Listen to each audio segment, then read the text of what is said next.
Il faut que tu prophétises encore sur un grand nombre de peuples et de nations et de langues et de rois.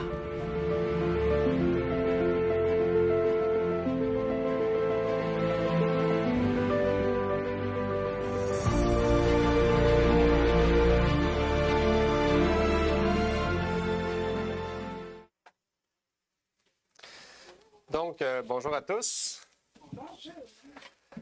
À chacun de vous, encore une fois. Donc, ce matin, c'est notre dernière partie sur notre série qui était Pudeur et modestie. Combien de parties qu'on avait en tout, qu'on a fait jusqu'à présent? Moi, je pense que c'est la troisième. Troisième? Qui dit mieux? Qui dit mieux?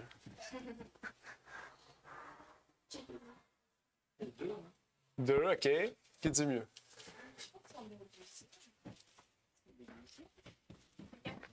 C'est le quatrième. Rina a gagné un petit collant. C'est le quatrième. La première fois, si vous vous rappelez, c'était chez Mélissa. Vous étiez tous présents. C'est la première fois. On avait vu Pudeur et modestie à travers la Bible. La deuxième partie, c'était Pudeur et modestie, la destruction de Satan. Comment Satan a détruit la pudeur et la modestie à travers la mode. On a vu l'histoire de la mode, etc. Puis la troisième partie, c'était Pudeur et modestie, l'œuvre de reconstruction de Dieu, partie 1. Et aujourd'hui, c'est partie 2. Donc, c'est quand même les 4 sujets importants. Un aspect biblique, un aspect historique et à la fois biblique et science, etc. Et aujourd'hui, on va voir comment Dieu veut reconstruire dans les derniers temps la pudeur et la modestie dans le christianisme, et particulièrement en chacun de nous.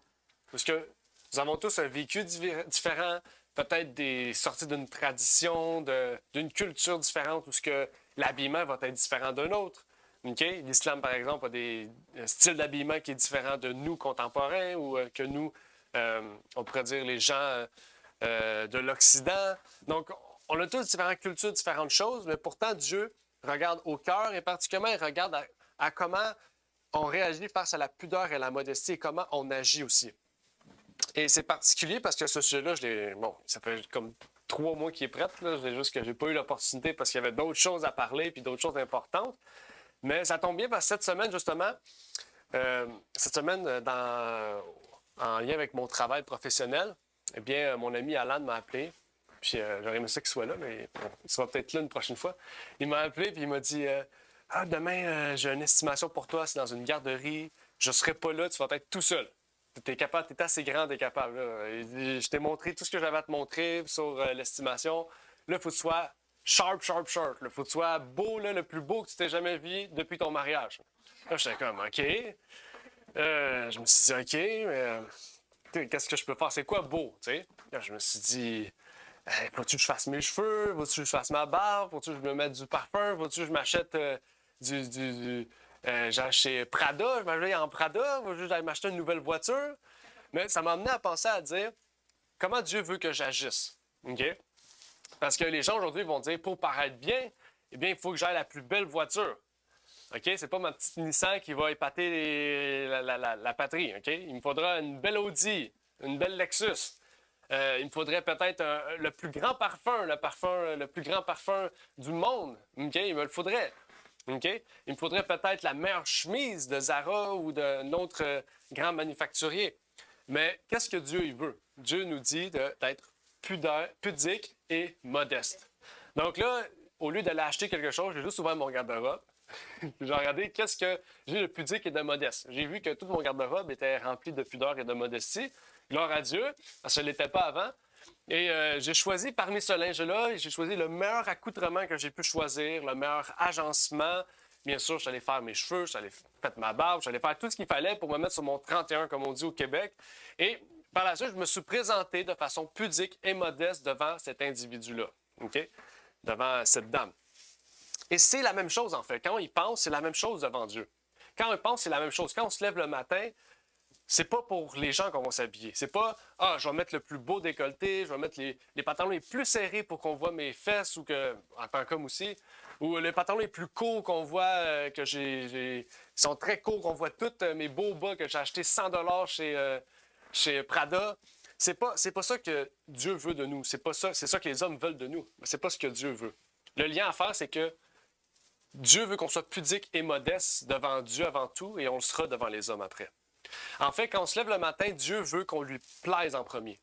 Quand on se met sur notre 31, c'est pas parce que je veux plaire à ma femme ou plaire à ma famille ou plaire à mes collègues, c'est parce que je veux plaire à Dieu premièrement.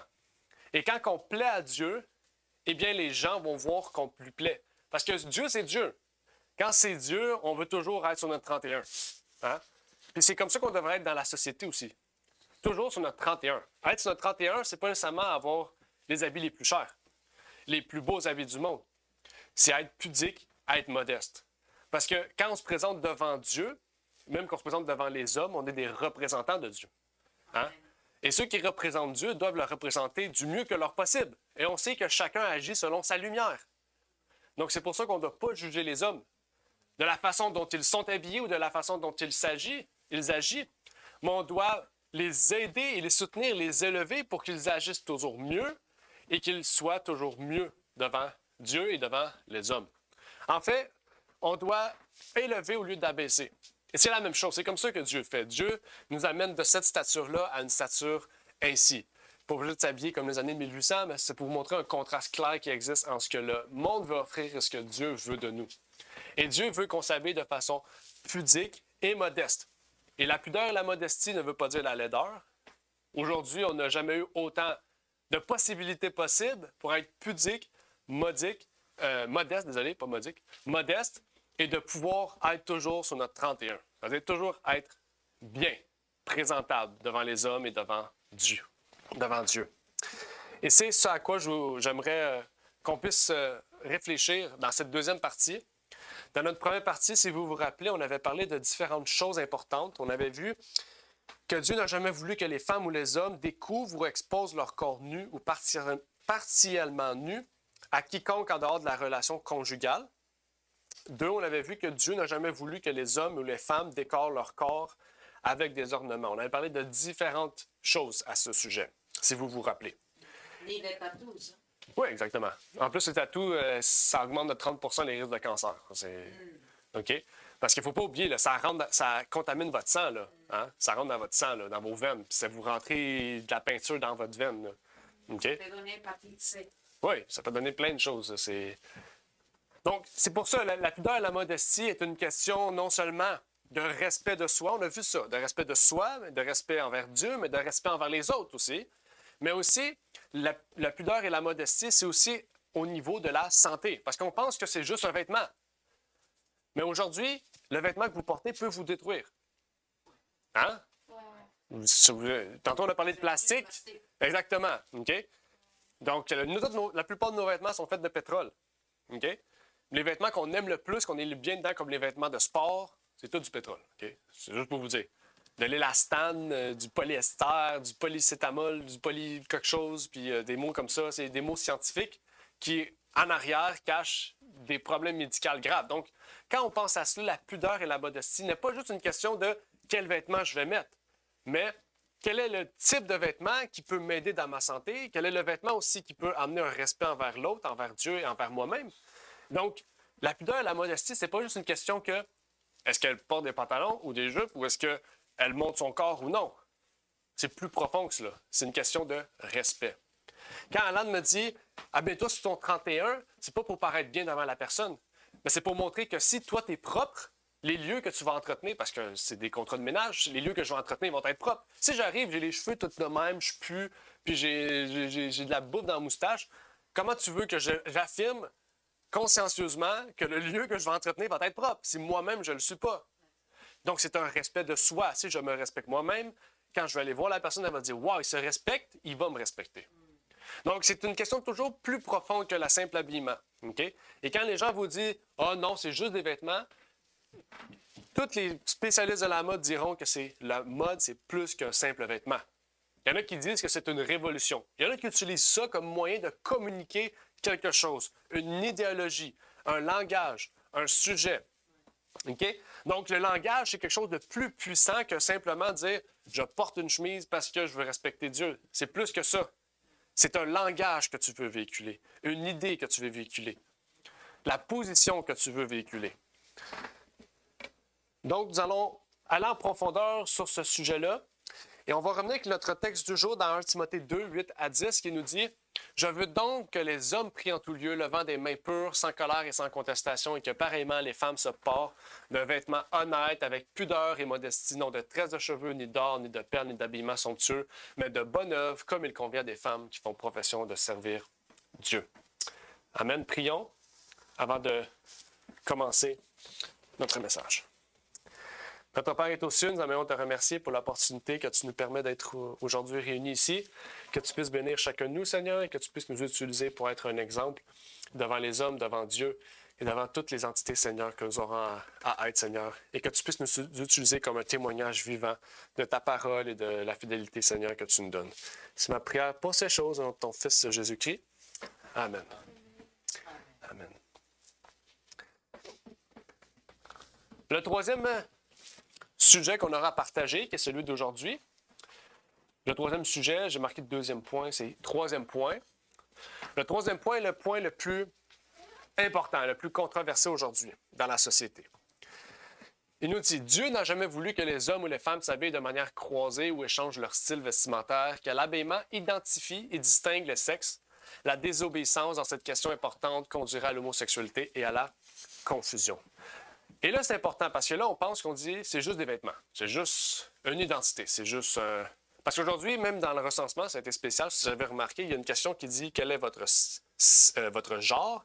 Et après, une question qui dit quel est votre sexe attribué à la naissance. Là, j'ai dit, je vais m'amuser. Non, c'est pas vrai. Je vais marquer homme, puis à la fin, je vais marquer femme. Tu sais, juste pour rire. Je ne l'ai pas fait. OK? Parce que là, ça aurait été trop poussé. Mais c'est pour vous montrer que. On pense, encore une fois, le mot... Écrire sans objectif, applicable. Oui, il avait cette option-là aussi. C'est juste pour montrer que... Oui, exact. On pense que le vêtement, c'est juste une chose. Mais on voit que les vêtements, c'est une identité qu'on donne. OK? Puis maintenant, on ne va pas juste à ça au début. On voyait les femmes s'habiller en homme et on dit « Ah, c'est grave et tout. Ah. » En 1900, si vous vous rappelez, on avait vu ça.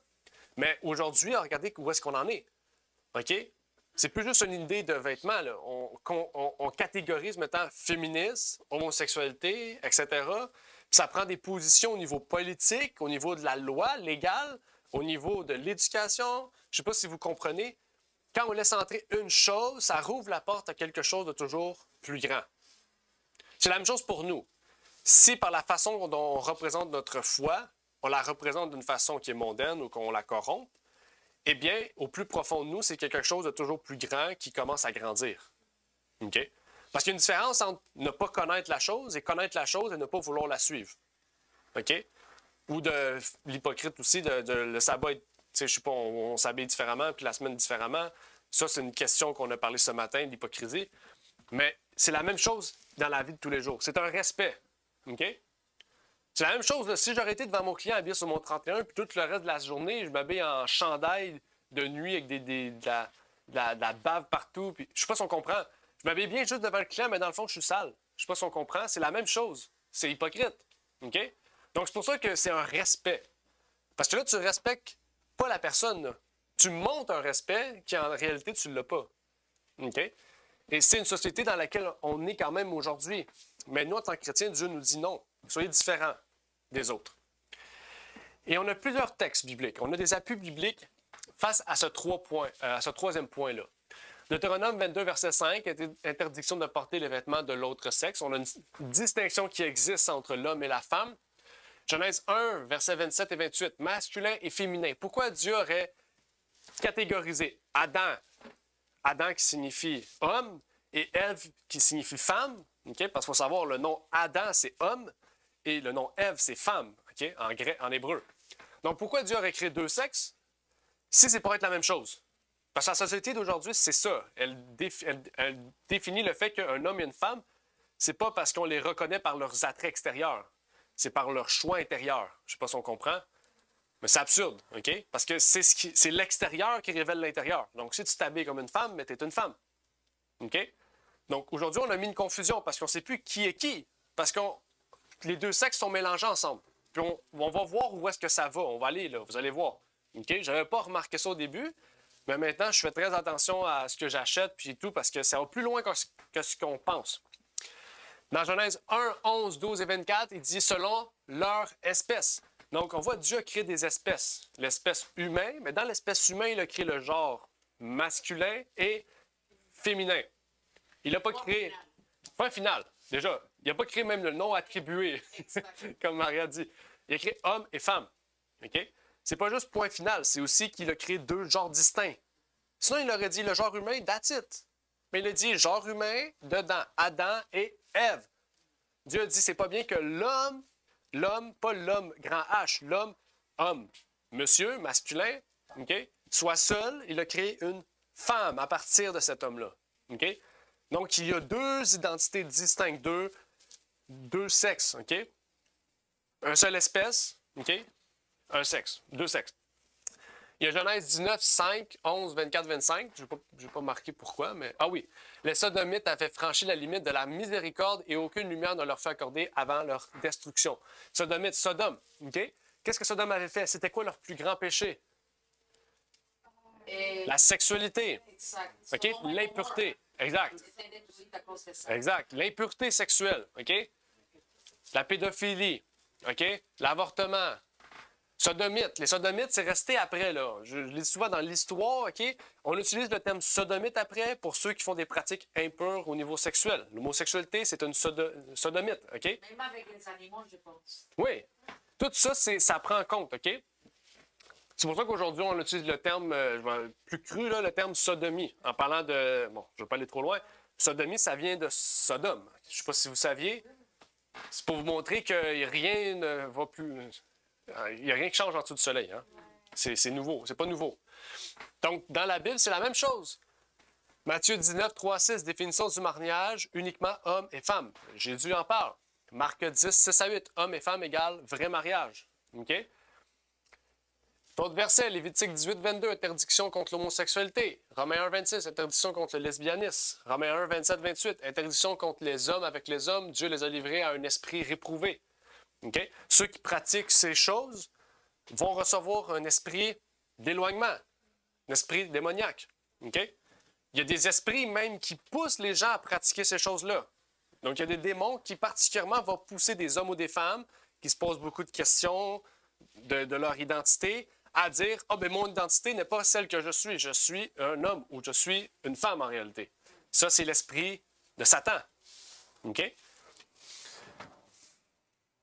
Bon, il n'y a plus d'autres versets. Mais ça, c'est tous les versets qui prouvent ce troisième point-là qui est quand même très essentiel. Maintenant, retournons à la source. Deutéronome 22, 5. Parce qu'on utilise souvent cela, puis c'est ça que Lionel expliquait, c'est qu'on utilise souvent ça dans un contexte biblique, mais il faut reprendre le contexte historique, géographique, archéologique, etc. Et c'est important de le comprendre pour vraiment bien comprendre ce que ces choses signifient. Il faut savoir, les vêtements des hommes et des femmes ont toujours été différents à travers les siècles. Seulement à partir du 20e siècle, que là, on a dit c'est assez, il n'y a plus d'identité à ce niveau-là. Mais ça a toujours été différent. Okay? Même si c'était, on pourrait dire pour certains, minible, on était capable de les démarquer facilement. Okay? Par exemple, les femmes étaient voilées, dans le sens ils portaient un voile, les hommes, souvent non.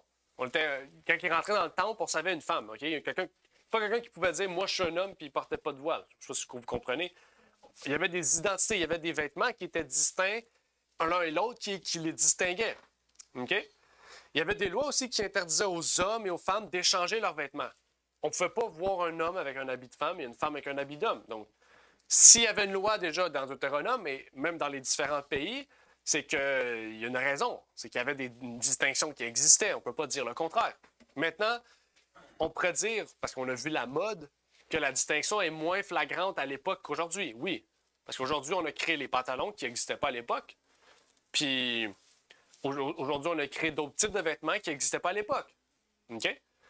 Mais dans la structure historique, il reste à savoir qu'il y a toujours eu une distinction entre l'homme et la femme. OK? La distinction était différente à cause du contexte historique qui était que chacun portait des vêtements différents. OK? Nous savons que leurs vêtements n'étaient pas identiques, qu'ils étaient très similaires dans leur conception, mais qu'il y avait une distinction qui leur permettait de mettre en place une loi pour interdire l'échange de vêtements. Il y a de nombreuses sections différentes dans les vêtements des Hébreux anciens. En fait, la particularité, c'est que la structure, la couture, les façons de coudre étaient totalement différentes chez les hommes que chez les femmes. Par exemple, certaines de ces parties sont le vêtement intérieur. Le vêtement intérieur, également connu comme la tunique ou la chemise qui était le dessous, était différente des hommes et chez les femmes. Il y avait la tunique extérieure, qui était la tunique apparente ou la robe. Il y avait une ceinture, il y avait un vêtement extérieur et un manteau, il y avait la coiffe aussi. Donc, la structure du vêtement, comme nous, par exemple, on a des sous-vêtements, un vêtement, même chose, on a des chemises, on a des par-dessus de chemises, on a des vestons, puis des fois, on a d'autres choses par-dessus. On a des mouchoirs. Comprenez, il y a différentes structures qui différencient un homme d'une femme aussi. La tunique était une chemise portée près de la peau. Elle était faite en cuir, en toile de jute, en laine et en lin. Les deux sexes portaient des tuniques parce que c'était ce qui n'était pas apparent, qui était le dessous. Comme nous deux, on porte des sous-vêtements, hommes et femmes. Hein? On porte des sous-vêtements, hein? C'est pas apparent, donc c'est pas la même chose. Mais il y avait une différence aussi dans le style et le motif. Parce que la façon dont nous sommes conçus est différente l'un et l'autre. L'homme et la femme n'est pas conçus de la même manière. Donc, comme on pourrait dire, on ne porte pas nos organes de la même manière. Donc, la structure ne sera pas la même. C'est ce qui différencie un homme d'une femme. OK? Pour les hommes, la tunique descendait jusqu'aux genoux et était maintenue à la taille par une ceinture en cuir ou en tissu. Elles, les tuniques féminines, étaient très similaires à celles des hommes, mais descendaient jusqu'à leur cheville. OK? Donc, Qu'est-ce que ça allait à la cheville? la tunique des femmes allait jusqu'à la cheville. Oui. Ça m'est rappelé. La tunique des femmes allait jusqu'aux chevilles, mais la tunique des hommes allait jusqu'aux genoux. La longueur n'était pas la même chez les hommes que chez les femmes. Donc, si tu voyais un homme avec... On les voit parfois comme ça. Oui. Si on voyait un homme avec une tunique de femme, on savait que c'est parce que la longueur elle allait jusqu'aux chevilles. Puis là, il était passible de prison. Parce qu'on ne pouvait pas porter des vêtements de femme. Mais les Arabes utilisent la tunique jusqu'à la cheville. Oui, mais ça c'est les Arabes. C'est leur façon de porter les choses. Mais dans l'hébreu ancien, la conception des tuniques était différente chez l'homme de chez la femme. Et je suis sûr que chez les Arabes, aussi la façon dont les robes les tuniques sont faites sont différentes. Oui, Fatima, bon, tu vois, la femme à mon frère a approuvé le fait que les hommes et les femmes portent différentes tuniques. C'est pas la même tunique, c'est pas la même chose. La conception n'est pas pareille. OK? Donc, c'est sûr que peut-être sur la longueur, elle doit être différente chez les Arabes que chez les Hébreux. Et c'est ce qui nous révèle ici. Encore une fois, les ceintures. Les ceintures, c'est les hommes et c'est les femmes, étaient conçues de manière différente pour distinguer les ceintures d'hommes et les ceintures de femmes. Dans la plupart des cas, les ceintures servaient de poche pour garder de l'argent et d'autres choses dont une personne pourrait avoir besoin. Il était également utilisé pour attacher l'épée. Les femmes, est-ce que vous voyez des femmes avec des épées? Non. Donc la ceinture des hommes était utile à porter de l'argent, à porter des épées. Les femmes ne portaient pas ces choses-là. Qu'est-ce que c'est les épées? Des épées. Sword. Sword. Yeah. Okay. Mais les Sikhs, ils ont une sword. Hein? Les Sikhs. Les Sikhs, c'est religieux, ça. Le Canada leur donnait la permission de continuer à l'utiliser. Oui. Parce que c'est pour la religion, non pas pour tuer des gens. Piquer. Continuons. Il y a le vêtement extérieur ou le kessut. Le kessut couvrait également une personne pendant son sommeil et était la dernière et la plus importante partie de la garde-robe. Les versions masculines et féminines du vêtement extérieur étaient également similaires, mais dans leur style de couture étaient différentes. Il y avait aussi différents types, je vais vous montrer, différents types de vêtements extérieurs. Par exemple, les femmes portaient des vêtements spéciaux lorsqu'elles étaient veuves. Tous les vêtements d'extérieur allaient jusqu'au-dessous des chevilles et il y avait une capuche pour les femmes. Les hommes n'avaient pas de capuche. Les femmes avaient une capuche parce qu'ils se voilaient. Il ne faut pas oublier, hein? Ceux qui étaient mariés, ceux qui n'étaient pas mariés, ceux qui entraient dans le temple, ceux qui n'entraient pas dans le temple. Les femmes devaient avoir ça. Ou se terminait au milieu du mollet pour les hommes. Donc, on remarque que les hommes, là, ils sont assez bas, là. On aurait dû mettre plus haut, mais ici, tu vois, c'est plus bas, c'est plus haut, ici, c'est plus bas. Ils ont un voile, ici, ils n'ont pas de voile. Donc, on voit la conception était totalement différente. Il y avait une distinction qui existait, OK, entre les deux types de vêtements, chez les hommes et chez les femmes. J'ai très peu trouvé d'images, désolé de la qualité. C'était très difficile de trouver des images représentatives. C'était les mieux que j'avais, puis même encore, c'est pas parfait.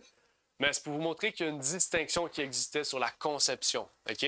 La façon dont c'était fait. Les ceintures des femmes étaient beaucoup plus minces généralement parce que c'était juste pour tenir, attacher le vêtement, tandis que pour les hommes, c'était pour porter des choses.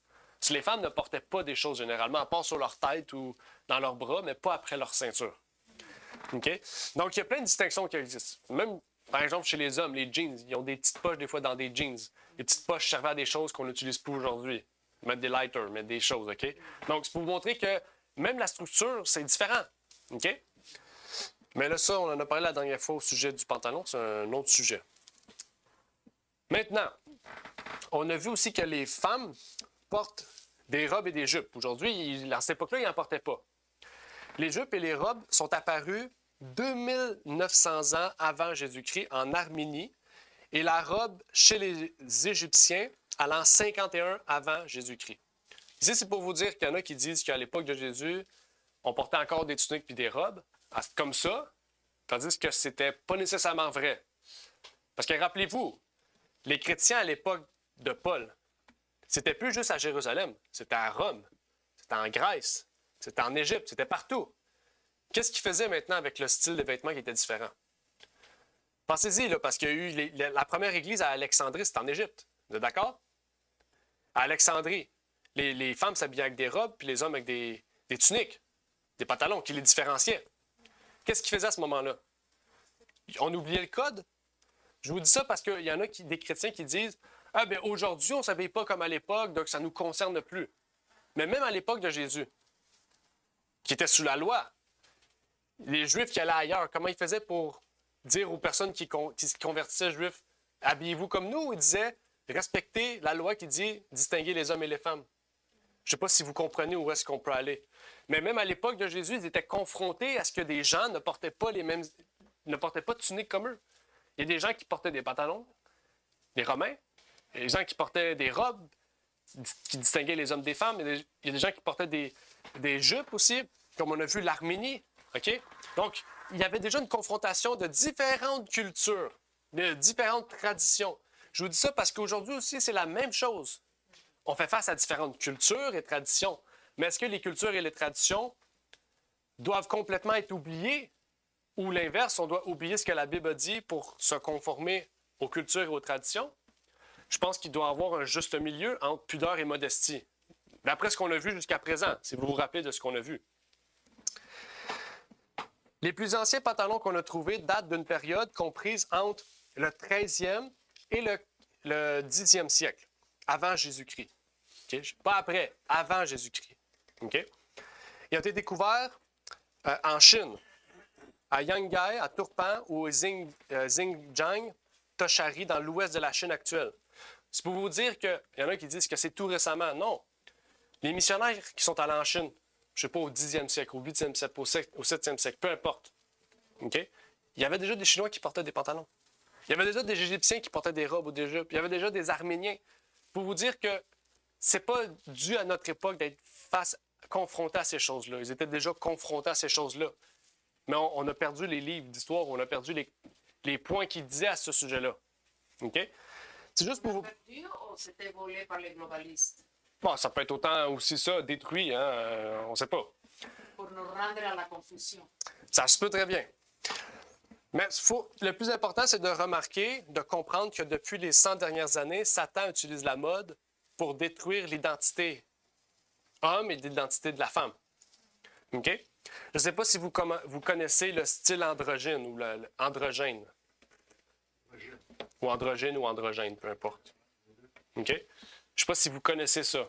On a écouté, mais expliquez-nous plus. OK. Exactement. Je vais en reparler après. Je vous introduis ça, regardez en tête style androgyne ou style androgène. OK? Regardez ça en tête. On va revenir dans quelques instants. OK? D'autres questions que j'aimerais vous poser. Si on devrait se confondre ou on devrait se soumettre à la mode moderne, dire que tous les magasins vendent ça, on doit s'habiller comme le monde s'habille. Pourquoi les témoins de Jéhovah, les Mormons, les Juifs hassidiques, les catholiques, les protestants, toutes les autres personnes ont décidé de vraiment continuer à se distinguer de la façon dont le monde s'habille. Les témoins de Jéhovah se sont retirés de ça depuis 2024. Ils autorisent les femmes et les hommes à s'habiller pareil. Les témoins de Jéhovah, les Mormons depuis 2017, les catholiques depuis les années 1960, le Vatican II, et les protestants depuis les années 70. Ils ont décidé de séparer ces distinctions-là, d'autoriser que les hommes et les femmes portent n'importe quoi, s'habillent n'importe comment. Il n'y a plus d'ordre à ce sujet-là. OK? Les Jéhovah, ils peuvent utiliser des pantalons. Depuis 2024. Oui, depuis 2024. Témoins de Jéhovah, c'est 2024. Mormons, 2017. Catholiques, 1960, au Vatican II. La réforme, la grande réforme, entre guillemets. 1960. Protestants depuis les années 70. Il n'y a pas de date fixe pour les protestants, mais il y a eu un grand mouvement de changement à ce moment-là. En ligne. Je pourrais vous les envoyer si vous voulez. Qu'est-ce qui t'a pensé à... Qu'est-ce qui t'a fait penser à aller dans ce domaine-là? Ben, en fait, c'est des questions comme les Amish même aussi. Là. On a oublié les Amish. Mais à penser à ça, pourquoi il y a des gens aujourd'hui qui se disent chrétiens, mais qui continuent à garder un code, je vais dire ça comme ça, un code vestimentaire. Puis pourquoi d'autres non? Ils sont obéissants. Ils sont obéissants. Oui. Ils doivent être coton aussi. Oui. Ça, on va en parler après aussi. C'est la loi de Dieu à peu de bord. Oui, c'est ça, exactement. Donc, Ça, la viande, oui, c'est ça. Donc, c'est ça aussi. Puis aussi, on se plie, on se dit que si on se plie, il y a plus de gens qui vont rester. OK? Donc, il y a plein de choses à prendre en compte. C'est ça aussi qui m'a amené à citer ces groupes-là, parce que je me dis, pourquoi ils le gardaient avant, puis là, ils le font plus? Tu sais, pourquoi c'était vrai avant, puis là, c'est plus vrai? La parole de Dieu ne change pas. Donc, c'est soit les hommes qui changent, soit qu'on a tout faux depuis le début. Donc, c'est des questions qu'on doit réfléchir, là, qu'on doit se parler. Pourquoi nous... Lavage de cerveau. Oui. Donc, c'est toutes des questions qu'on doit réfléchir. Ça m'a amené à réfléchir à cela parce que je pensais à ça récemment. Je regardais ça, tu sais, des fois, il faut aller magasiner. Il ne faut pas dire le contraire, il faut aller acheter du linge. On va magasiner. Par exemple, Uniqlo, un magasin que j'apprécie beaucoup. Maintenant, je ne vais plus parce que la majorité, c'est pas en coton. Mais aussi, en regardant, j'ai dit, beaucoup, mais pas tout. Pas tout. Et je regardais, j'étais comme, Uniqlo, la plupart des vêtements, ils disent c'est non-binaire. Non-binaire, ça veut dire que c'est autant... Le chandail que je porte peut faire sur une femme que sur un homme. Le pantalon que je porte peut faire sur une femme que sur un homme. Là, je me suis dit, non-binaire, c'est androgyne. C'est la même chose. Au lieu de faire des vêtements d'hommes et des vêtements de femmes, on fait des vêtements non-binaires, on fait plus d'argent, puis en plus, ben, homme-femme peut porter le même vêtement. Puis vous n'avez pas remarqué, c'est ça qui arrive aujourd'hui. Moi, je regarde beaucoup de YouTubers, de personnes qui portent des bracelets de femmes. Parce qu'ils disent, il n'y a plus de genre. Ils sont très efféminés. Oui. c'est arrivé des années 60, 67. À un moment donné, on parlait d'UNICEF. Oui, c'est ça, exact. Les années 70. Oui. Et aussi, ils enlèvent les cheveux ou les poils. Oui. Et les sourcils, tout est parfait. Oui. Bien, ça, c'est. Puis la science le dit, hein. Les hommes aujourd'hui sont plus efféminés. Je ne vais pas entrer dans les détails, causés par le plastique, entre autres, par les vêtements. Tout ça a fait en sorte que les hommes sont moins hommes, les femmes sont moins femmes. OK? C'est fait. Bon, je ne veux pas dire fait exprès. C'est fait pour ça. OK? Peut-être pas tout le monde veut faire exprès, mais Satan est derrière ça. Il sait très bien ce qu'il fait. OK? Il ne faut pas dire tous les hommes sont derrière ça. Il y en a qui ne sont pas au courant de ça et qui vont se repentir. Mais il faut reconnaître que Satan est derrière ces choses-là. Satan est derrière ça. Puis il sait très bien ce qu'il fait. OK? Je peux même vous citer c'est dans le documentaire qui, justement, ils ont remarqué que le positionnement des parties intimes des hommes et des femmes se ressemblait de plus en plus. Parce que les femmes les parties intimes sont plus proches que les hommes. Puis ils ont remarqué que maintenant, c'est plus le cas. Les hommes ont des parties intimes quasiment autant proches que les femmes. Puis ça, ils ont dit que ça les rend beaucoup moins masculins parce que ça les rend androgynes, plus féminins. OK? Donc, on remarque que même la structure du corps change. Vêtements aussi. Les vêtements. Tout. Non. Le plastique. Tout. Parce que dans la nourriture aussi, il y a des plastiques. Fillers. Oui. Ah oui, ouais, du riz, on Tout fait est fait. Comme par exemple, quand on coupe sur des planches en plastique, on coupe les microplastiques, Puis on les mange. on les mange. Il y en a plein, là. Si vous mettez des plastiques au micro-ondes, si vous buvez de l'eau dans du plastique, ça va loin, là. les poils genre Tefal. Ouais, exact. Oui, le téflon. Le téflon, ça, on le retrouve partout. On le retrouve même dans les air fryers. Air fryer, c'est du téflon, 100%. On a utilisé cast iron. Oui. Il y a plein de choses, là. Mais ça, c'est un autre sujet. On va pas entrer dans ça, mais c'est pour vous dire que là, c'est large. Mais comme Claude a dit, même dans les années 60, on commençait à parler de la mode androgène, unisexe qu'on dit. C'est-à-dire breaking the binary, the rise of gender neutral fashion and its impact on the industry.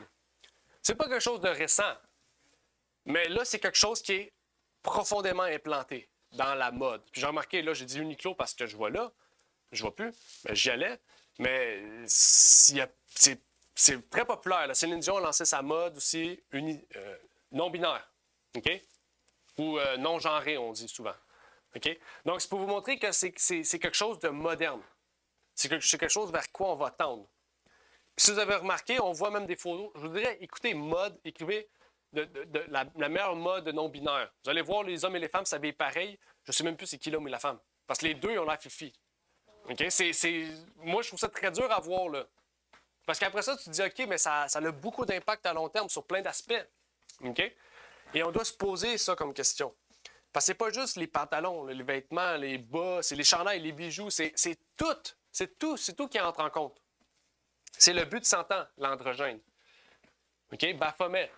Vous connaissez Baphomet, la statue de Satan, la représentation de Satan par les sataniques de longue date? Bien, Baphomet est androgène. C'est une femme, là, mais avec des parties génitales d'homme. OK? C'est un androgène, c'est un homme-femme. OK? C'est pour ça que beaucoup de gens ils disent que Dieu est non sexuel. Quand on fait ça, c'est la pire erreur, parce que c'est Satan.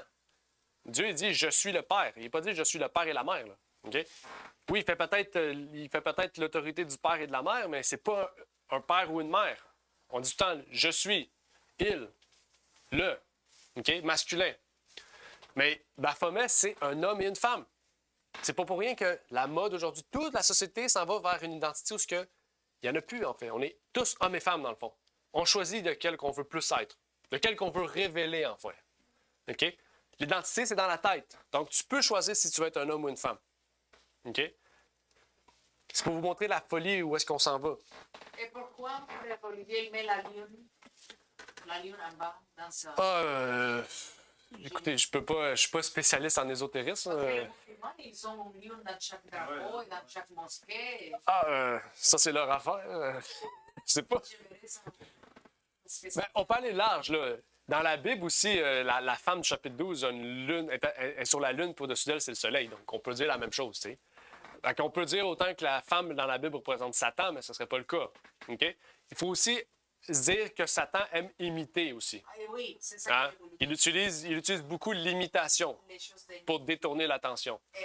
Donc, bon, ça serait un autre sujet, mais effectivement, on peut voir ça dans cela. Ou pour décréditer les vrais... Ben oui. Ça, c'est mon image 5, je ne sais pas. Oui. Regardez, How modern day men have become radically feminized. OK? 2022. J'aurais dû pas mettre 2026, parce que c'est... Mais 2022, c'est pour dire que c'est tout récent, là. OK? En français, Comment les hommes modernes sont devenus radicalement des femmes? Oui, efféminés. Excuse. Efféminés. Oui, radicalement efféminés. Donc, il y a quelque chose... C'est pas... Tu sais, on pense que c'est juste nous. C'est pas juste nous, là. C'est la science, là. Ça, c'est Medium, là. C'est un média très connu, là, qui utilise ça. Donc, c'est pas juste nous, là, qui dit ça. La science le dit. La différence, c'est que Dieu l'a prédit. La science ne l'a pas prédit. La science l'a confirmé. Hein? Mais Dieu l'a prédit que cela arriverait. Qu'on essaierait de détruire l'homme et la femme. Hein? C'est pas juste dans le mariage. Parce que tu essaieras de te marier avec une identité où ce que tu sais pas c'est quoi, c'est qui. C'est difficile, je sais pas si on comprend, ça va loin, là. Quand on détruit l'homme et la femme, on détruit le couple, on détruit la société, on détruit l'éducation, on détruit tout. Faut tout, tu changes. C'est soit que tu changes la société, soit tu changes ta mentalité. Puis on a décidé de changer la société plutôt que la mentalité. Pourquoi j'ai révision de passage? Bon, j'ai oublié de mettre un verset. Je vais lire pour vous. Dans Témoignages, volume 1, page 457, « J'ai constaté que l'ordre établi par Dieu a été bouleversé et que ces directives particulières ont été ignorées par ceux qui adoptent la mode américaine. » Elle parle de son époque. « On m'a renvoyé à Deutéronome 22, verset 5. Une femme ne portera pas d'habit d'homme et un homme ne revêtira pas d'habit de femme, car quiconque fait cela est une abomination aux yeux de l'Éternel. Dieu ne voudrait pas que son peuple adopte ce qu'on appelle la tenue de la réforme. C'est un vêtement indécent, tout à fait inapproprié pour le disciple modeste et humble du Christ. » Qu'est-ce qu'elle a dit? J'ai constaté que l'ordre établi par Dieu a été bouleversé. Qu'est-ce qu'on a parlé ce matin? L'ordre. Dieu a établi un ordre dans notre vie.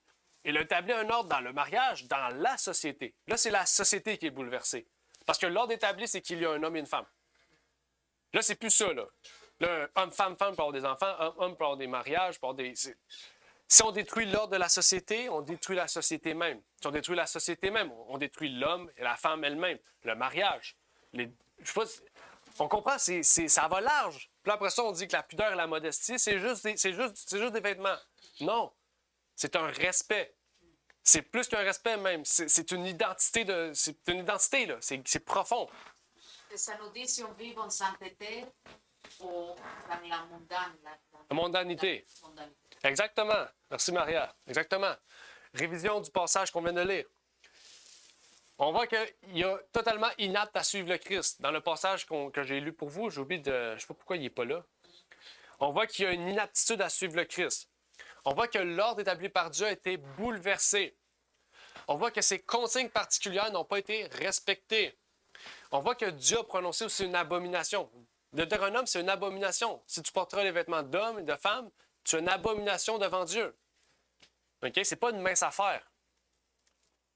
Encore une fois, ça veut dire qu'il y a une question peut-être qui est reliée à la loi de Dieu. Peut-être que c'est un péché, je ne sais pas. Je ne vais pas aller dans ce niveau-là, je n'ai pas étudié cette voie-là. OK? Mais peut-être que je vous inviterai à le faire. Il y a deux autres citations. Tous ceux qui prônent la suppression de la distinction vestimentaire entre l'homme et la femme prennent à la légère les interdits de Dieu. La position extrême adoptée par certains réformateurs de la mode sur ce sujet sape leur influence. C'est quand même crucial. Une autre citation. Ceux qui se sentent appelés à rejoindre le mouvement en faveur des droits des femmes et de la soi-disant réforme vestimentaire feraient tout aussi bien de rompre tout lien avec le message du troisième ange. L'esprit qui anime l'un ne peut pas être en harmonie avec l'autre. Je ne sais pas si on voit ici. Là, je ne dis pas que le droit des femmes, c'est pas bon, OK? C'est juste qu'elle, elle a vu, et je pense qu'on le voit aussi, que le droit des femmes, c'était une porte ouverte aux féministes en général. Parce que vous avez remarqué, depuis qu'on a donné le droit des femmes, on a été plus loin. Oh, on n'a pas assez de droits. On était quoi? Le féminisme va plus loin. Le féminisme, c'est pas juste la légalité entre l'homme et la femme, ce que je pourrais dire, j'approuve, mais c'est une idéologie politique, sociale et économique. OK? Où ce qu'on dit qu'une femme qui est moins bien payée qu'un homme pour le même travail, c'est injuste. Je ne sais pas si vous comprenez. Fait qu'elle, elle explique que le droit des femmes était juste une facette de ce que le féminisme aurait englobé par la suite. OK? Parce que Dieu est égalitaire avec hommes et femmes. Il n'y a aucune distinction. Dieu a dit qu'il n'y a aucune distinction entre l'homme et la femme, entre le riche et le pauvre. OK? Mais le féministe, lui, il ne vient pas créer une distinction. Là. Il vient changer radicalement la société et le fonctionnement de la société. On avait étudié ça récemment. Je ne vais pas répéter, mais elle qui a fondé le féminisme, c'est une sorcière. Elle pratiquait la magie. C'est elle qui a écrit le livre Frankenstein. Ben, c'est son mari qui l'a écrit, mais c'est un sorcier et une sorcière. OK? Donc, c'est plus profond que juste dire c'est politique, c'est satanique. OK? Donc, nous sommes directement dans cela. Nous sommes dans ce dilemme-là où on est rendu à la 4e phase. Ils ont même des phases. Là. Ils sont rendus à la 4e vague de féminisme. Peut-être même la 5e en ce moment de féminisme. Pour vous montrer, ils ont des étapes de processus à laquelle ils veulent ingérer dans la société. OK? Et Satan a utilisé des femmes autant que des hommes à travers le spiritualisme pour mettre en place non seulement le féminisme, mais l'homosexualité et par cela la mode aussi qu'on a aujourd'hui, qu'on a parlé dans les dernières fois déjà, les 3 autres parties d'avant. Une autre citation, elle dit « Les spiritualistes ont dans une large mesure adopté cette façon singulière de s'habiller. les adventistes du 7e jour qui croient au rétablissement des dons sont souvent qualifiés de spiritualistes. S'ils adoptent ce costume, leur influence serait comment? Réduite? Anéantie. Les gens les mettraient sur le même pied que les spiritualistes et refuseraient de les écouter. Comme je vous l'ai dit au début, j'aurais été rencontrer cette dame-là pour closer le contrat. Je veux close. Moi, je veux faire de l'argent. Il faut que je close le contrat. Il faut que la madame elle signe le contrat. Si j'arrive là-bas, puis je fais comme le monde fait, je ne représente pas la foi à laquelle j'adhère, les principes à laquelle je crois, le respect que j'ai envers Dieu puis que je veux avoir envers elle. Okay? C'est la même chose ici. Okay? Si tu veux vraiment être un témoignage pour Dieu, il faut que tu gardes les principes que Dieu t'a donnés. Il faut que tu respectes Dieu, tu respectes les autres, tu respectes toi-même. Sinon, tu vas être considéré comme les autres. Un voleur, un fraudeur. Je ne vais pas dire le terme québécois. Il commence par C, R-O. Mais vous allez être considéré comme ça. Est-ce que c'est ça que Dieu veut de nous? Non. Okay? Dieu veut qu'on soit un bon témoignage. Okay? Puis un bon témoignage, c'est en toutes circonstances. Aussitôt qu'on se lève de notre lit et qu'on sort de notre demeure, nous sommes considérés comme un témoignage vivant. Okay? Et comme la Bible, on l'a vu récemment, on doit faire des sacrifices. Il y a des sacrifices qu'on doit faire. C'est dur. Un sacrifice, c'est pas facile. Okay? Abraham voulait sacrifier son fils, c'était pas facile.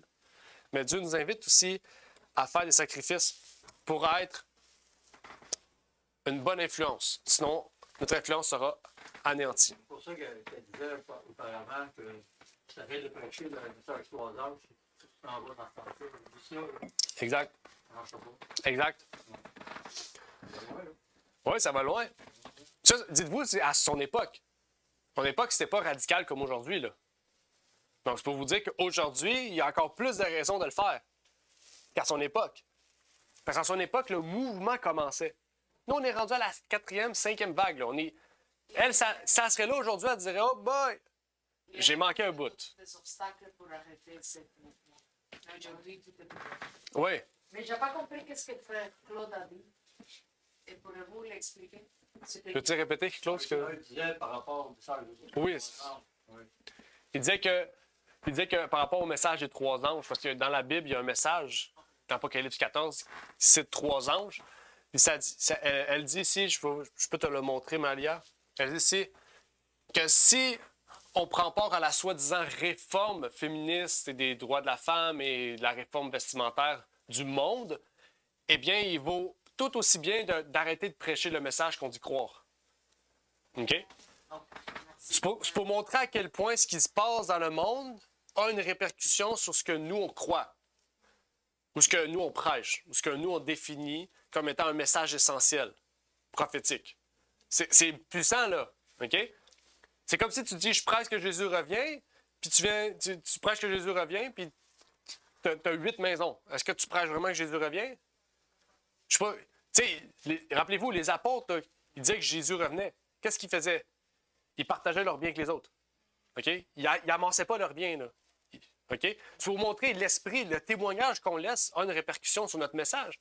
C'est la même chose. Il ne vaut pas la peine de prêcher quelque chose que tu ne pratiques pas à moitié ou que tu ne crois pas. OK? C'est la même chose ici. OK? Parce que là, au lieu de monter comme ça, tu fais ça de même. Parce que tu t'en vas, le monde, on sait, plus le monde va avancer, plus que ça va être mondain, plus ça va être satanique. Donc, plus que nous, on doit quoi? Demeurer ferme. Et plus qu'on va avoir une distinction entre les gens de Dieu et les gens des hommes. Comme dans l'époque de Seth. L'époque de Seth, ils les appelaient les fils de Dieu, puis ils les appelaient les fils des hommes. C'est la même chose pour nous. Il va y avoir une distinction marquée. C'est comme ça que Dieu va reconnaître ses enfants. C'est comme ça que même des personnes du monde vont accepter le message. Parce qu'il y en a dans le monde qui sont droits sur leurs principes, puis qui voient les chrétiens, ils sont comme « je ne deviendrai pas chrétien, pourquoi je deviendrai chrétien? » Mes principes sont plus droits que les leurs. C'est la même chose. Il y a des gens qui sont du monde qui sont comme ça. Ils ont des principes fermes. OK? C'est la même chose pour nous. On doit regarder cela, puis on oublie souvent ces choses-là. Je ne sais pas si c'est le bon message, non. Lisons quelque chose d'intéressant. Encore dans le magazine Medium. OK? The future is female feminism. Spirituality eugenics. OK? le génie, bon, je ne vais pas rentrer en ça, c'est des sujets théologiques, mais on va entrer dans la citation qui est très intéressante. Il dit, pour analyser cette question, examinons tout d'abord les points communs entre la première vague du féminisme et le renouveau occulte de la fin du 19e siècle. Les mouvements New Age du 19e siècle, tels que le spiritisme, la théosophie, c'est Helena Blavatsky, et l'ordre hermétique de l'Aube dorée étaient appréciés des féministes car ils rejetaient le patriarcat du christianisme et vénéraient parfois une divinité féminine comme Isis ou la Shekinah. Ils promouvaient l'égalité des sexes, les femmes occupaient des postes de direction au sein de ces mouvements, okay? Parce que tous ces mouvements, c'est des femmes qui étaient les boss, qui étaient d'ailleurs souvent fondés par des femmes. Spiritisme a été... Le spiritisme a été lancé par les sœurs Fox en 1848. La Société théosophique a été fondée par Mme Blavatsky en 1975 et la science chrétienne a été fondée par Mary Baker Eddy en 1979. Ces trois mouvements de la fin de l'époque victorienne, on en a parlé récemment de l'époque victorienne, le féminisme, la spiritualité et l'eugénisme se sont influencés mutuellement de manière intéressante et inhabituelle. On trouve des féministes affirmant que la destinée cosmique des femmes est de guider l'évolution et d'aider l'humanité à s'élever au rang des dieux. On trouve également l'idée que l'évolution culmine avec la nouvelle femme ou super-femme. Ici, c'est juste pour vous montrer que c'est ça l'idée. Dans toutes les religions païennes, vous n'avez pas remarqué, c'est souvent des femmes. On parle de sorcières, on parle des dieux, OK? Regardez, les dieux. C'est des femmes, ça, OK? C'est des femmes. C'est pour vous montrer que même dans l'Église catholique, là, ils ont la Vierge Marie, la femme. OK? Il y a toujours une femme. Même souvent, ils sont représentés même des fois comme des dieux androgynes. Ça, c'est des dieux. Ils disent que c'est une femme, mais c'est androgyne. C'est une femme-homme. On ne sait pas si c'est une femme ou un homme, mais eux, ils disent que c'est une femme. OK? Donc, c'est pour vous montrer que le féminisme est inséparable avec l'occultisme ou l'ésotérisme. OK? C'est inséparable. Donc là, c'est une question qu'on se pose. Une féministe chrétienne, est-ce possible? Et dans l'histoire, quand Jacob a sorti... Non, Jacob s'est marié à deux femmes, n'est-ce pas? Oui, Léa et Rachel. Et oui, un des deux cachait les choses occultes, le paganisme, l'idolâtrie. Oui. Ah, Alors, ça peut-être c'est relié aux femmes à cause de peut-être. que les femmes sont toujours plus proches à cette activité. Peut-être. Mais c'est vrai que dans le mouvement ésotérique, c'est beaucoup, beaucoup plus de femmes. C'est OK? comme le maquillage, Oui, oui. les ongles. Mais ici, c'est surtout pour vous montrer qu'il y a un lien à faire entre ces deux mondes-là. OK? Et qu'aujourd'hui, si on est dans cet état-là, c'est pas pour rien. Satan est derrière ça. Satan guide les choses. OK? Il manipule les choses. N'oubliez pas que Satan a attaqué à Ève avant d'Adam. Oui, tout à fait. Peut-être c'est pour cela aussi. Je pose une question. Ben oui, vas-y. Toujours possibilité. Tantôt, on parlait de spiritualisme. Yes. Il disait que, même pour les adventistes, ils pourraient être considérés comme spiritualistes. Ouais, je peux te l'ordonner. Il y a celle-là. Mais si adopter ce costume, l'influence serait anéantie, les gens mettraient sur le même pied que les spiritualistes. Oui. Ils refuseraient de l'écouter.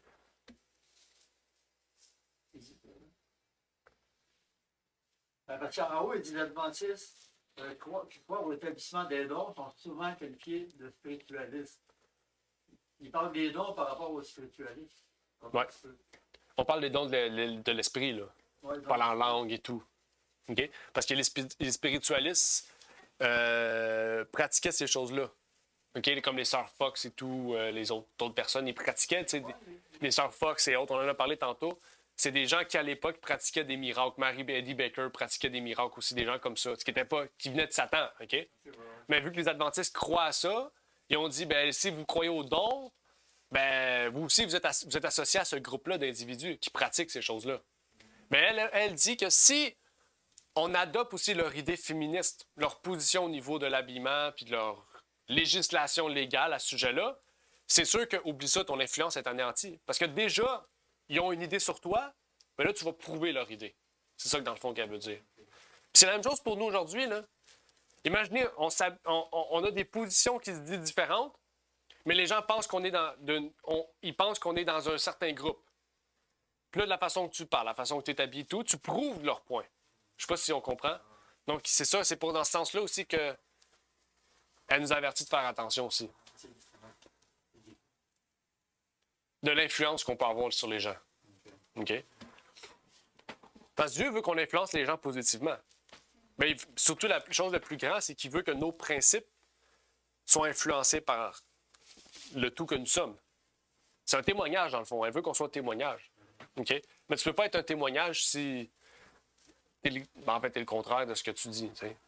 Parce que dire puis agir, c'est pas la même chose. Fait qu'aujourd'hui, on voit la même chose. L'esprit de Jézabel. L'esprit de Jézabel à l'époque d'Akab et l'agenda féministe, c'est la même chose. Hein? C'est un lien puissant qui existe. Jézabel, je vais vous montrer ça à l'écran pour ceux qui sont en ligne. L'esprit de Jézabel, elle déteste l'autorité masculine et cherche à la renverser. Qu'est-ce qu'elle fait avec Akab? Elle dit à Akab tout quoi faire. C'est Jézabel qui dirigeait Israël, c'est pas Akab. Aujourd'hui, c'est diabolisation du patriarcat et combat contre le leadership masculin. On fait la même chose aujourd'hui. Contrôle et manipule les hommes pour le pouvoir. C'est ce qu'elle faisait, non? Rappelez-vous, je pense que c'est le chef de l'armée qui était venu. Qu'est-ce qu'elle a fait? Elle s'est mise sous son 31, pas pour les bonnes raisons. Elle a mis maquillage, on a mis du fort, on a mis du parfum. Elle s'est mise sur le bord de la fenêtre, pratiquement, sûrement sensuellement, hein, pour que le chef attire le regard sur elle, puis qu'elle prenne le contrôle sur lui. C'est comme ça que c'est un travail. Même chose. Enseigne aux femmes la domination sur l'homme et rejette la soumission. Prochain. Promouvoit l'immoralité et la perversion. Qu'est-ce qu'ils faisaient? L'idolâtrie, là, généralement, ce qu'ils font, c'est que c'est des femmes qui sont des prêtresses, souvent. Puis qu'est-ce qu'ils font souvent? Ils font des orgies. Hein. La nuit, pour les rois, apaiser la colère, ils font des orgies, ils tuent des enfants, etc. Okay? C'est de la perversion. C'est de l'immoralité. Pousse la promiscuité à l'avortement LGBTQ+. C'est la même chose aujourd'hui, c'est de la perversion sexuelle. Hein? C'est la même chose. Ils sont tous des sodomistes. Oui, exactement. Si on prend le terme large, oui, c'est tous des sodomistes. Exactement. Jézabel, qu'est-ce qu'elle faisait? Enseignait la magie, la sorcellerie, les pratiques occultes. Qu'est-ce qu'ils font aujourd'hui? Le féministe, on vient de le voir. Encourage les pratiques New Age, les manifestations et l'adoration de soi. Manifestation, c'est les morts, les esprits, les anges. Parce qu'aujourd'hui, on a des tarots avec des anges dessus. On a plein de choses. C'est la même chose. L'adoration de soi, même chose. OK? Parler aux morts. Parler aux morts. Aussi, les mêmes choses. On avait vu ça récemment, le fait, les pensées positives. C'est la même chose. Pour ceux qui connaissent les pensées positives, c'est comme si tu as mal au dos, tu répètes « Ah, dos, je t'aime mon dos, je t'aime mon dos, je t'aime mon dos ». Par un moment donné, le dos guérit. Okay? Moi, je connaissais des gens qui faisaient ça. Okay? C'est des pensées positives. Le dos ne guérit pas comme ça parce que tu lui dis de guérir. Okay? Si tu t'es brisé le dos en deux, même si tu lui dis 100 fois, il ne va pas guérir, il est brisé. Okay? Prochain, cherche à rendre au silence la vérité et effacer les valeurs bibliques. Jézabel, c'est pas ça qu'elle faisait? Elle voulait tuer qui? Tous les prophètes, tous les prêtres. Censure les enseignements bibliques sur les rôles du genre et la soumission. Est-ce qu'on fait ça aujourd'hui? Tu n'as plus le droit de prêcher ça. Tu n'as plus le droit de parler de ça. Sinon, tu perds ton droit d'être une église. Tu perds ton droit d'être un pasteur. Tu perds ton droit d'être un médecin. On a vu, les médecins, ils vont de la prison parce qu'ils disent que l'hétérosexualité, c'est le genre de Dieu. Elle a eu une amende. C'est exactement ça qui se passe. La femme d'Hérode, c'est celle-là qui a coupé la tête de Jean-Baptiste. Oui, bon exemple. Hérodia. Exactement. Même chose. Pour la fête de sa fille, elle a utilisé sa fille pour que sa fille dise à son père Hérodia. Ben, sa fille, je ne sais pas, mais je pense que la femme, c'était Hérodia, non? Peut-être la fille, peut-être. Mais je sais qu'il y avait une Hérodia. Utilise la déception pour avoir l'air éclairé et juste. Je vais parler en bon québécois. Présente la rébellion sur le jour de l'émancipation et de l'amour de soi. Détruit les familles en louant la rébellion et sans loi. Promouvoit le divorce, le célibat et la fluidité du genre. Aujourd'hui, c'est ça. Hein? La célibat n'a jamais été au plus haut niveau, puis le divorce aussi. Puis aujourd'hui. amène les femmes dans la fierté, l'arrogance et la défiance, glorifie l'indépendance au-dessus de l'humilité et les rôles bibliques. Je dis, ce tableau-là, là, c'est crucial. Là. C'est le centre de notre sujet du jour. Parce qu'il y a des hommes aussi derrière ça, puis il y a des hommes dans ça aussi. C'est pas juste une affaire de femmes. Là. Encourage les sacrifices d'enfants par les idoles et l'adoration. Supporte l'avortement comme un droit féminin. Utilise la déception pour avoir l'air éclairé. Bon, c'est la même chose. Je ne vais pas le répéter, c'est le même point. OK? Donc pour les enfants, il y a un lien fort. Là. C'est la même chose. Là. C'est incroyable. De tout le Canada, le Québec, c'est le plus haut pourcentage d'avortisme. Oui. Il faut se dire aussi que, c'est sorti récemment, il y a plus de gens qui procèdent à, bon là, ça c'est peut-être pas dans le sujet, mais qui procèdent à la mort assistée que je pense que c'est le taux de cancer dans d'autres pays. OK? Pour vous dire, le taux de mort assistée est tellement haut au Canada que ça surpasse certaines des maladies graves de d'autres pays. L'année passée, je pense qu'on était à 80 ou 71 000 ou 80 000 morts assistés. Il y a aussi C'est les grave, là. les gens veulent reculer de l'assistance. Ils ne veulent pas plus. Ouais. Mais quand même, ils sont injectés quelque chose et ils meurent. Il y a plein de choses qui arrivent. Ouais. OK? J'ai entendu même des histoires en Grande-Bretagne où c'est fort. Il y a de plus en plus de femmes et d'hommes qui, à 25 ans, sont enlevés tous les moyens de reproduction parce qu'ils ne veulent pas d'enfants. C'est pas réversible, là. C'est irréversible. Là. C'est des pratiques irréversibles qu'ils font sur eux. OK? Parce que pour vous montrer, là, où est-ce que la société va, là? Parce que s'il n'y a plus de reproduction, il n'y a plus de monde. S'il n'y a plus de monde, mais il n'y a plus d'humains. S'il n'y a plus d'humains, mais c'est fini. Pour le contrôle. Et Ouais. les effets papilloma ou quelque chose comme ça, c'est aussi irréversible. Ça, je connais pas. Mais vous connaissez de quoi je parle? Oui, je connais ce que tu parles, mais je suis pas au courant. Oui. Mais il y a beaucoup de choses qui sont irréversibles qu'on ne sait pas, puis il faut faire très attention. Donc, c'est pour vous montrer ici que la tenue vestimentaire, c'est plus que ça. C'est un langage. C'est pas une mince affaire. Ce qu'on voit depuis tantôt, c'est un esprit qui est derrière cela. L'esprit de Dieu, l'esprit d'Isabelle, ou l'esprit de Dieu, l'esprit de Satan. Okay? Il n'y a pas de nom à un esprit que je veux donner, parce que dans la Bible, il n'y a pas de nom d'esprit particulier. Mais l'esprit de Satan a été dans Jézabel. Elle a montré, c'est pour ça qu'on dit l'esprit, c'est comme l'attitude. La façon de penser de Jézabel se reflète aujourd'hui dans l'agenda féministe. OK? Regardez, la création de mode. Rachel Zoe, peut-être que vous ne la connaissez pas, mais c'est une grande créatrice de mode. Elle a dit « Le style est une façon de dire qui vous êtes sans avoir à parler. » Puissant, là. OK? Je ne sais pas c'est qui, mais en la voyant comme ça, je sais c'est quel genre de personne qu'elle est. Hein? Ouais, féministe. OK? Déjà, elle n'a pas de soutien, ça est très décolleté. Elle n'a pas besoin de parler, je sais c'est quel genre de personne. C'est la même chose pour nous. Anorexique aussi. Ah, sur sa santé, je ne sais pas. Ça a l'air d'une fumeuse, je ne sais pas. Peut-être. OK? Peut-être qu'elle est sur la drogue, je ne sais pas. OK? Dans ce monde-là, c'est assez spécial. Il y a aussi Vivienne Westwood.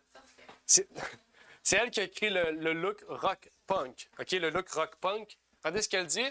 Je pense que la mode est la forme de communication la plus forte qui existe. C'est puissant, là. Cela ne m'intéresse que si c'est subversif. C'est la seule raison pour laquelle je suis à la mode, pour détruire le mot conformité. OK? Ça, c'est important parce que Dieu nous dit de nous conformer à sa parole. C'est écrit dans la Bible. Elle travaille là-dedans pour détruire l'idée de conformité. Après ça, on dit que les vêtements, c'est juste des vêtements. La mode, c'est juste la mode. Il y a une photo de la famille, ben, pas de la famille, mais d'un couple Rothschild. Ah ouais? Ouais. Ça aurait été bon de mettre ça là en haut, là. Je l'ai ici, mais on pourrait montrer ça tantôt. Là. Ouais, tu nous montreras tantôt. C'est gros. Donc, c'est pour vous montrer que la mode a un plan derrière cela. L'habillement, c'est plus que simplement du bout de tissu. C'est un style de vie, c'est une pensée, c'est une idéologie. Puis, C'est une trappe satanique. ben oui, ça peut être une traque satanique, ben oui. Ils sont très. Comment on appelle ça? Comme. Ils sont trop. Comment on dit les sucres quand les gens prennent les sucres? Addictif? Ils sont trop addictifs qu'ils ne peuvent pas voir qu'ils sont dans une trappe satanique. Ah, OK, je comprends. Ouais, Il ne peut pas prévoir. tout à fait. Lisons les commentateurs bibliques sur Deutéronome 22.5. Adam Clarke, pour ceux qui connaissent, c'est un des plus grands commentateurs du 18e siècle. Il dit: c'est cependant un très bon précepte général compris littéralement et s'applique particulièrement aux pays où la tenue vestimentaire seule distingue l'homme de la femme. Si cela devait être toléré dans la société, cela produirait la plus grande confusion. Parce qu'il y en a qui disent: ah, ce que vous dites, c'est propre à vous. Écoutez, c'est un commentateur de la Bible protestant, je ne sais pas quelle dénomination, peu importe. Il dit: si cela devait être toléré, en parlant de Deutéronome 22.5, dans la société, cela produirait la plus grande confusion.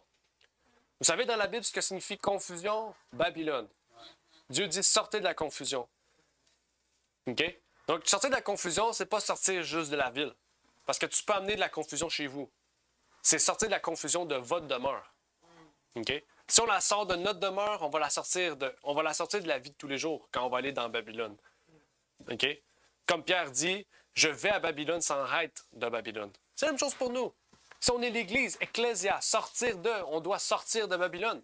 Mon encouragement aujourd'hui pour vous, c'est pas que le lieu qu'on est ici, c'est la sortie de Babylone. Non, c'est que dans votre vie, vous puissiez appliquer les principes de l'Ecclésia, les principes de l'Église, qui est les principes de Jésus-Christ, qui est en nous de sortir de Babylone.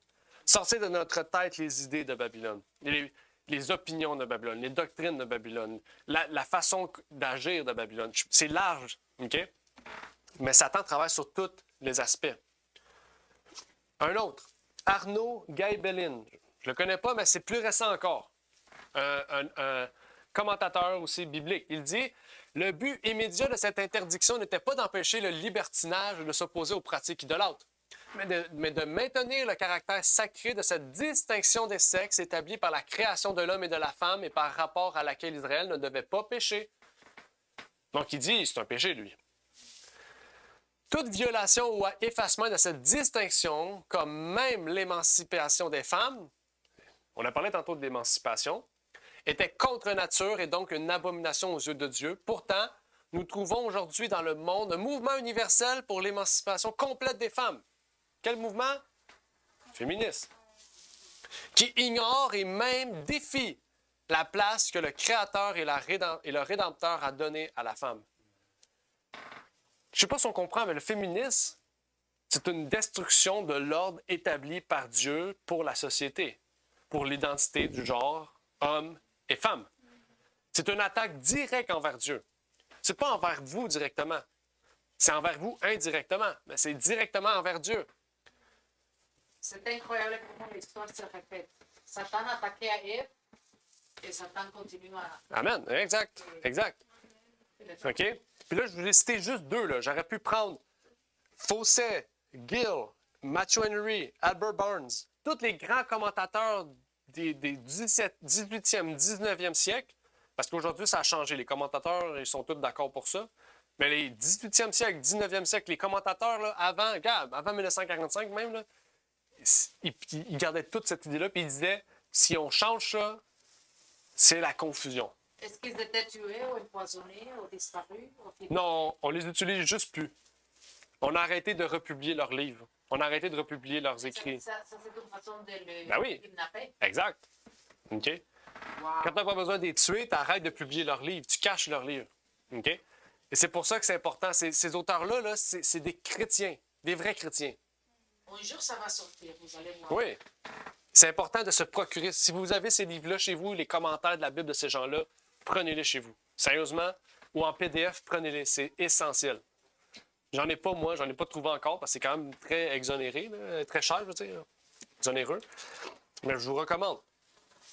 Donc, il y a différentes choses que Dieu a mises en place. Je vais skipper un peu parce que le temps avance, il y a 1 heure.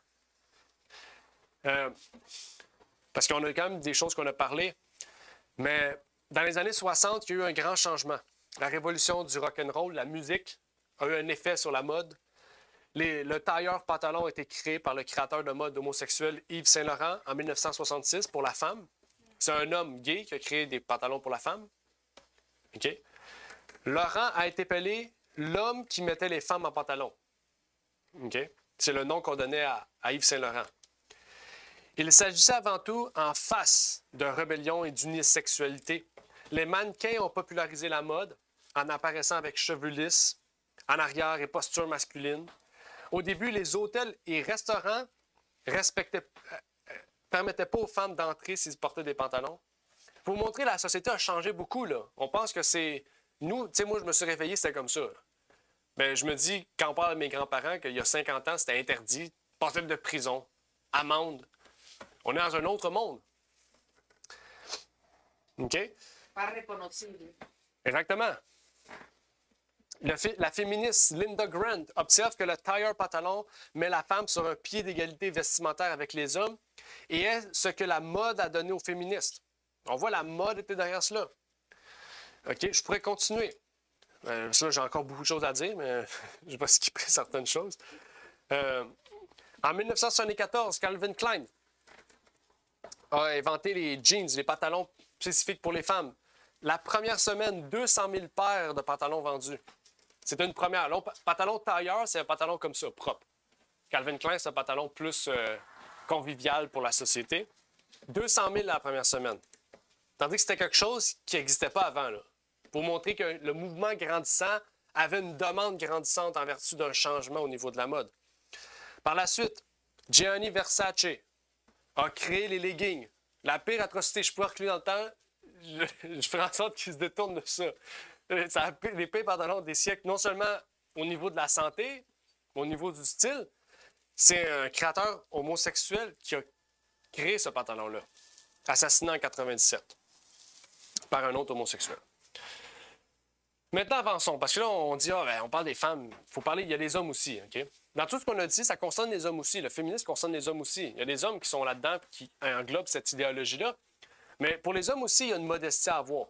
Et des fois, on oublie cela. On pense que c'est juste une question de femme, tandis que non, c'est une question humaine. OK? Un homme qui se promène de même dans la rue, c'est pas plus pudique qu'une femme de même. On comprend? C'est la même chose. Et ça, on oublie ça. Des fois, même à la plage, on oublie ça. On pense à la plage, les concepts, ils s'en vont. Puis là, les hommes, ils se promènent en speedo. En speedo ou en costume de bain, c'est la même chose, là. T'es nu, là. OK? C'est la même chose. Donc, on oublie des fois certaines choses. Parce que là, la société nous a forgé à ce que la plage, c'est la plage, la société, c'est la société. Tu peux pas te promener des rues en costume de bain? Bien, sur la plage, oui. Mais à ce que tu saches, on est encore dans la société, qu'on soit sur la plage ou dans les rues. Vous comprenez, la société a créé une idée de quelque chose qui, en réalité, n'a pas de distinction. OK? Raison, la robe séchée, sans plage. Exact. C'est pas le contraire. Oui. Même chose, on verrait une femme en sous-vêtements, ce serait grave, mais la même chose, elle fait sur la plage, c'est correct. Ou elle est à l'aise. OK? C'est la même idée. OK? Et c'est pour ça que Dieu s'adresse aux hommes autant qu'aux femmes. Il ne fait pas de distinction sur la modestie et la pudeur en vertu du sexe ou du genre. Seulement que la société a créé une idée que la femme peut s'émanciper. Comme Maria a dit, Satan s'est attaqué à Ève. Satan s'est attaqué à Jézabel, a utilisé Jézabel. Il a utilisé Léa aussi pour abuser de Jacob aussi. Elle a utilisé, vous comprenez? Satan utilise toujours plus la femme. C'est pour ça qu'il fait la même chose aujourd'hui. Okay? Ça, c'est un fait qu'on ne peut pas nier. Mais la question de pudeur et modestie reste une question homme et femme. Une question généralisée pour tous. Okay? 1 Corinthiens 6, 20 nous dit « Notre corps ne nous appartient pas. » Que ce soit le corps des femmes et des hommes. Il ne nous appartient pas. L'Écriture est claire. Elle ne dit pas un genre ou une identité particulière. Elle dit homme et femme. Toute l'espèce humaine est citée dans ces propos-là. Les hommes doivent s'habiller d'une manière qui n'encourage pas la luxure chez la femme. Okay? La luxure, c'est un gros terme pour dire l'impureté. Okay? Donc, un homme qui se promène torse nu, c'est la même chose. Ça engendre des pensées. Ça engendre des choses okay? Qui n'est pas bon. OK? Pas besoin d'aller loin. Là. C'est des choses simples que vous comprenez. OK? 1 Corinthiens 5, ça veut dire? 1 Corinthiens 6, verset 20. Ah, OK. 6, 20. OK?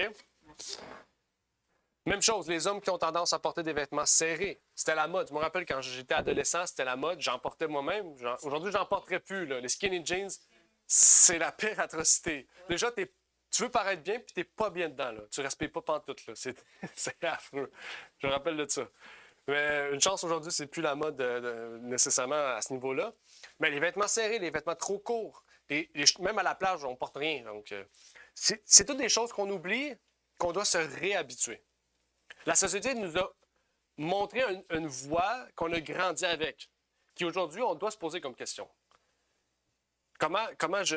Rappelez-vous le respect. Comment je me respecte moi-même, je respecte Dieu, puis je respecte les autres. Puis si on est marié, comment je respecte ma femme aussi?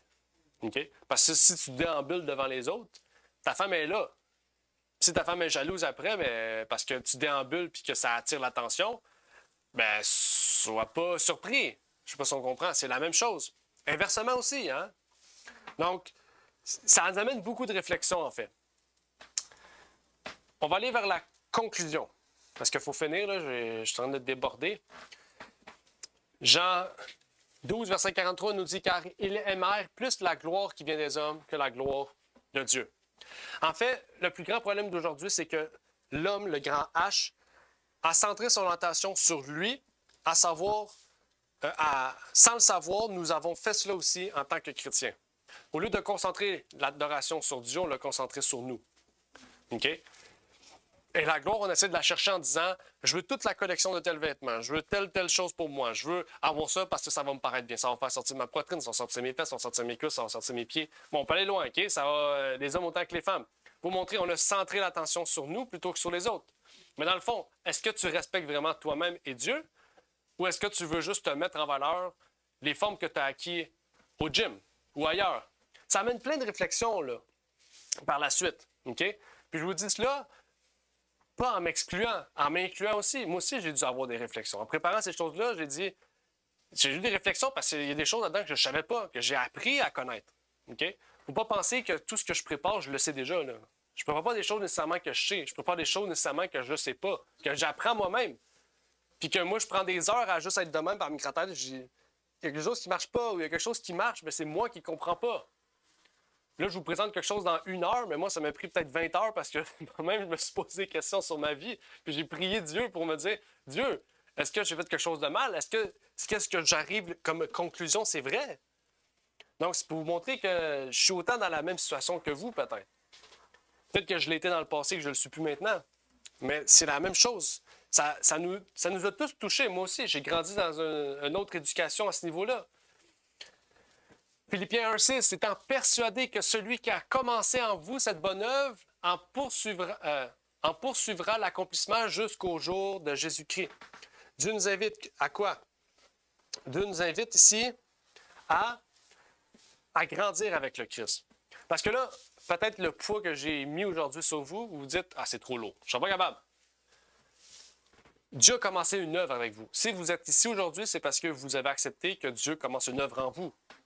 L'œuvre qu'il a commencée en vous, elle n'est pas parfaite. Mais il veut la rendre parfaite. Amen. Donc, si on est assis aujourd'hui, si je parle devant vous aujourd'hui, c'est justement parce qu'on veut grandir en Jésus-Christ. On veut continuer à grandir, à développer notre relation avec Jésus-Christ, mais aussi développer toujours plus le respect à la lumière que nous avons. OK? Parce que sinon, si on vient ici et on ne veut pas grandir spirituellement, mais il n'y a aucune nécessité à venir ici. Parce que le but de l'Église, c'est ça. C'est qu'à chaque fois qu'on se rencontre, on se rapproche toujours plus de Jésus. Que ce soit par un moment de prière. Quand tu pries avec des autres, tu veux te rapprocher de Jésus. Quand tu chantes avec les autres, tu veux te rapprocher de Jésus. C'est toujours ça. Les réunions qu'on fait, c'est toujours dans le but de se rapprocher de Dieu. Terminons par une dernière citation. Dans le manuscrit 49, « La vérité ne s'est jamais éteinte sur ses lèvres, n'a jamais soufflé entre ses mains, souffert par manque d'obéissance parfaite en ses exigences. C'est pour cela que je suis né, déclara le Christ, et c'est pour cette raison que je suis venu dans le monde afin de rendre témoignage à la vérité. Et les puissants principes de la vérité jaillissaient de ses lèvres avec la fraîcheur d'une nouvelle révélation. » Amen. Les Juifs, ils prêchaient la vérité. Mais il n'y avait pas de fleurs qui sortaient, c'était des épées qui sortaient. C'était des lances qui sortaient, c'était des flèches qui sortaient. Jésus, quand il prêchait, là, c'était des roses, des tulipes. Peu importe les fleurs, même moi, ça serait des mangues. Là. Jésus, il lance un parfum de mangue. Là. Je suis attiré vers Dieu, vers Jésus-Christ. C'est la même chose ici. C'est ça que Dieu veut qu'on soit. Il veut que quand on parle, il veut que notre témoignage, le tout que nous formons, puisse être une nouvelle révélation pour les autres. Que les autres voient, ils disent « Wow, j'ai vu plein de chrétiens dans ma vie, mais quand je te vois aujourd'hui, je vois, on dirait un autre chrétien que je n'ai jamais vu avant. » C'est exactement ça qu'on veut faire voir chez les gens. Et ça peut sembler difficile, mais ce n'est pas difficile. Qu'est-ce qui est difficile? C'est de l'accepter. Parce que notre volonté n'est pas celle de Jésus-Christ. Notre volonté va être contraire des fois à celle de Jésus. Puis on va devoir se battre avec Dieu. Comme Jacob s'est battu avec l'ange. Mais on n'aura jamais la victoire. Jacob n'a pas eu la victoire. C'est parce qu'il a persévéré qu'il a eu la victoire. Pas parce qu'il a vaincu l'ange. L'ange, il l'a détruit. Là. Il prononçait la vérité avec un sérieux à la mesure de son importance infinie et des conséquences capitales qui dépendaient de son succès. C'est sur cela que j'aimerais vous laisser. Je sais que ça a pris un peu plus de temps. Soyez indulgents avec moi, patients. Ça vaut la peine, mais j'ai remarqué que depuis les derniers mois, je prêche plus trop longtemps. Mais les sujets sont très importants. Je sais que Jésus revient très bientôt. 1 heure. Vous me laissez 1 heure, merci déjà d'avance. Mais 1 heure sur 24 heures, c'est pas beaucoup. Puis je sais qu'avec tout ce qui se passe dans notre monde, si les sujets sont tellement cruciaux et véritables et importants, il faut vraiment prendre le temps d'en parler. Et ce 1 heure-là, peut-être sur vous, va vous refléter sur un 10 heures d'études personnelles sur vous-même. Et pouvoir vous permettre aussi d'explorer des nouvelles facettes de votre vie que vous n'aviez jamais vues et peut-être jamais pensé avant. Dire « Oh wow, j'avais jamais pensé à ça. » Priez Dieu, puis vous débordez encore plus d'amour envers lui, puis vous vous réveillez chaque matin avec plus de joie parce que vous dites « Maintenant, je vais pouvoir plus me rapprocher de Dieu encore. » J'ai grandi d'un step. J'ai monté une marche de plus avec Dieu. C'est le but, en fait, de venir à l'Église. C'est le but de l'Église. C'est le but des rencontres qu'on fait. C'est de toujours plus grandir. C'est pas censé être répétitif, morose, mort. C'est censé être le fun. C'est censé être intéressant. C'est censé être nous dire « Wow, je vais à l'Église, je sais que je vais sortir de là, je vais apprendre quelque chose de nouveau, je vais ressortir avec un grand sourire, puis je vais vouloir partager cela avec toute ma famille, avec mes amis, avec mon entourage, être un plus grand témoignage. » Donc, que la gloire soit rendue à Dieu et que Dieu puisse venir à notre aide. Nous qui sommes misérables, pauvres, aveugles et nus, que nous puissions être vraiment comme Philadelphie, ou Philadelphia en grec, être remplis d'amour fraternel envers nos frères et nos sœurs, qu'on puisse être remplis d'amour aussi envers Dieu, et qu'on puisse surtout montrer le plus grand respect envers le Dieu qui nous a créés, mais envers les frères et sœurs aussi, à laquelle nous avons un grand amour. Que Dieu vous bénisse. Prions. Notre Père qui est aux cieux, j'aimerais te prier, Seigneur, pour l'opportunité que tu nous permets de pouvoir être aujourd'hui réunis. Que tu puisses vraiment nous bénir, nous exhorter et nous permettre de grandir toujours avec toi, Seigneur, toujours plus profondément, plus loin, Seigneur, dans la relation que tu veux créer avec nous. Et que tu puisses nous amener à un niveau, Seigneur, une stature qui n'a jamais existé auparavant, Seigneur. Et que vraiment les gens qui nous entourent disent « Wow, qu'est-ce qui s'est passé avec toi? Pourquoi il y a un si grand changement? » De rendre toute gloire à Dieu, Seigneur, et d'affirmer que c'est par toi que toute chose concourt au bien de ceux qui t'aiment, Seigneur. Et que tu puisses nous rendre toujours plus aptes à ton salut, plus vrais à ton salut, Seigneur. Et que nous puissions t'accueillir avec joie, Seigneur, lorsque tu reviendras. Que tu puisses nous bénir, que tu puisses pardonner nos fautes et nos iniquités, Seigneur, et nous permettre de marcher toujours plus dans la lumière, Seigneur, au nom de ton Fils Jésus-Christ. Amen. Amen. Merci d'avoir écouté cette vidéo. Si vous désirez rejoindre l'œuvre au Québec, veuillez nous contacter par email à asjh1889 de Terrebonne @gmail.com et via Facebook à commercial asjh1889 de Terrebonne. Merci à vous et que Dieu vous bénisse.